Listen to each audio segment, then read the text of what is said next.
Hello la team, aujourd'hui on se retrouve pour une nouvelle vidéo parce qu'on est en Hollande, on est au salon de la moto à Utrecht, on est au Motorbeurs.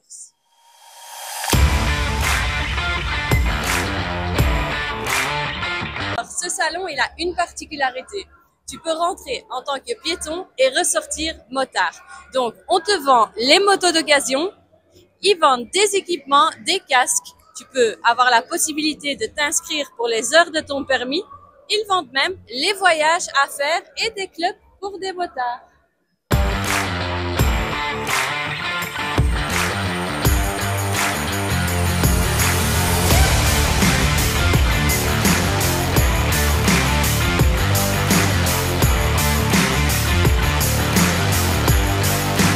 On vous donne même la possibilité d'essayer la toute dernière S1000 RR sur un simulateur.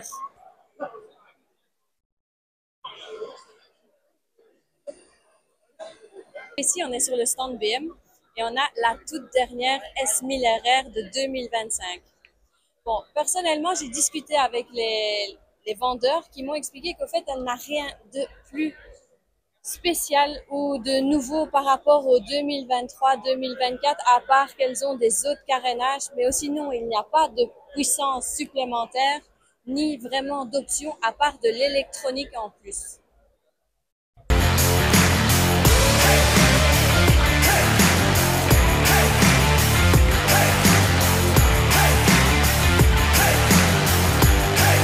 La dernière M1000 RR de 2025 qui a un peu plus de puissance, est un peu plus légère, elle a quelques petites options renforcées et des jantes en carbone qui la rendent plus légère et plus performante.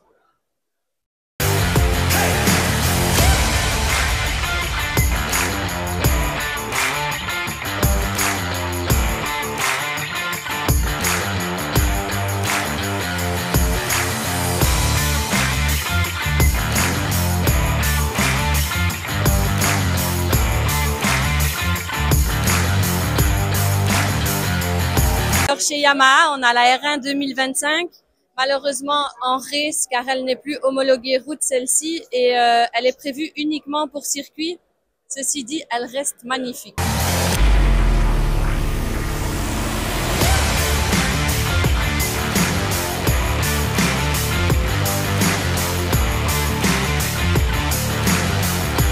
Ici, je me trouve sur la R9 de Yamaha et certains l'appellent la remplaçante de la nouvelle R1.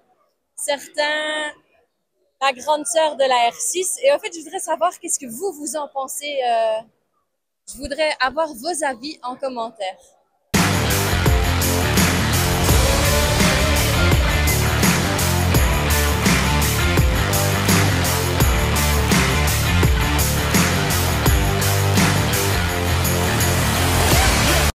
Et pour les amateurs de plus petits cylindrés, Yamaha a sorti la R7.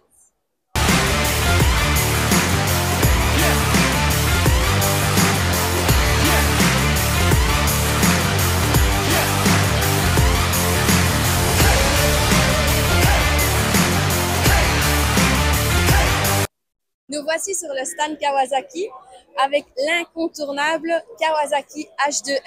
La H2 n'étant plus commercialisée, la H2R, elle, est encore commercialisée. Comptez un budget de 56 000 €.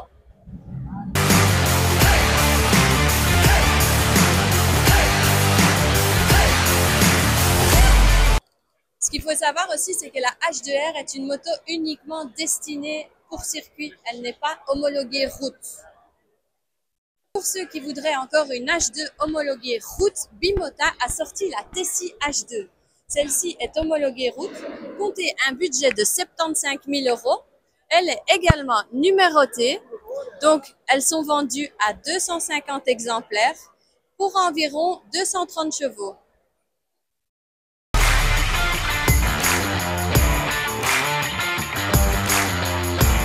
On y trouve également la Kawasaki ZX10 RR.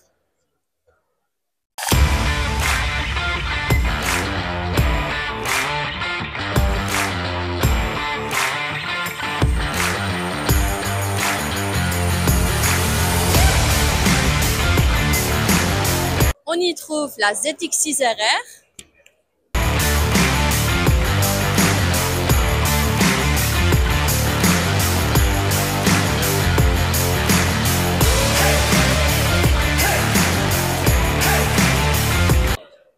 amateurs de plus petits cylindrés, on y retrouve aussi la ZX4RR.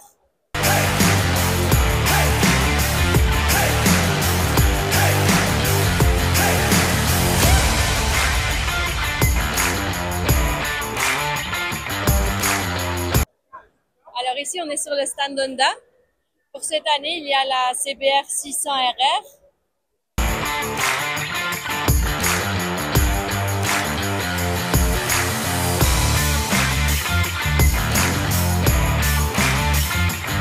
Je me suis assis sur la nouvelle CBR 1000RRR.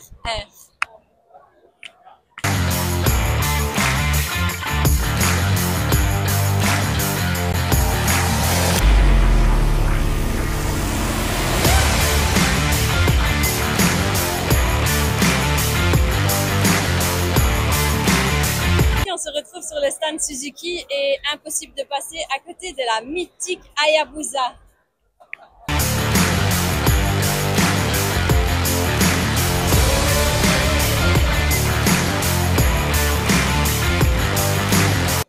Alors celle-ci, vous la connaissez déjà, c'est la GSX-8R, mais je vous présente quand même le modèle parce que c'est la nouvelle couleur de chez Suzuki pour 2025 qui sera vendue en seulement 32 exemplaires en Belgique.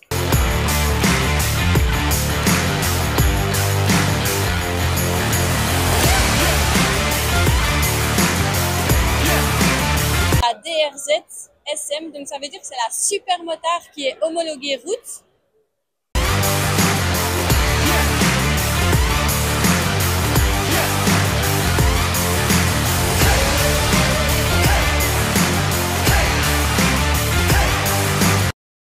On y retrouve également la GSX S1000.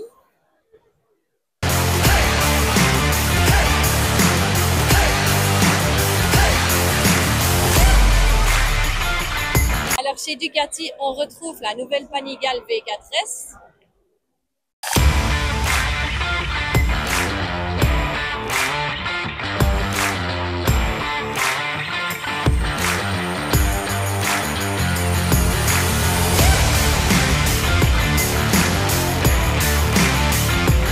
Ce petit bijou à son coût, comptez plus ou moins 40 000 € pour cette moto. Alors, sur le stand CF Moto, on y retrouve la 675 SRR.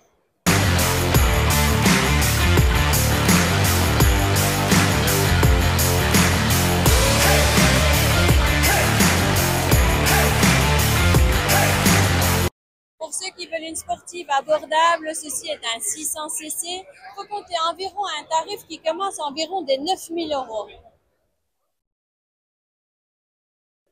Pour les plus petites cylindrées, ici on a la 450 SR de CF Moto, qu'on a déjà eu l'occasion de tester sur le Bikers Festival. Ici on est sur le stand de Fantic et on a trouvé cette petite 125 que je trouvais minouche mais que mon mari trouve vraiment agressif pour une 125.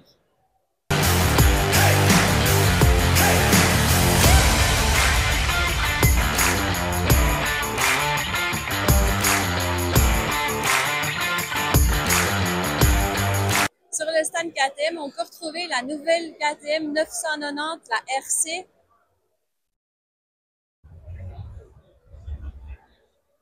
Toujours pas de prix annoncé. Elle existe en version piste et en version route, mais pour le prix, il faudra encore un peu attendre. Ici, on se retrouve devant une MotoGP. C'est la moto de Johann Zarco. C'est la moto avec laquelle il a roulé sur le MotoGP en 2024. Et c'est une Honda RC 213, c'est une 1000 cc, avec plus ou moins 300 chevaux pour 160 kg.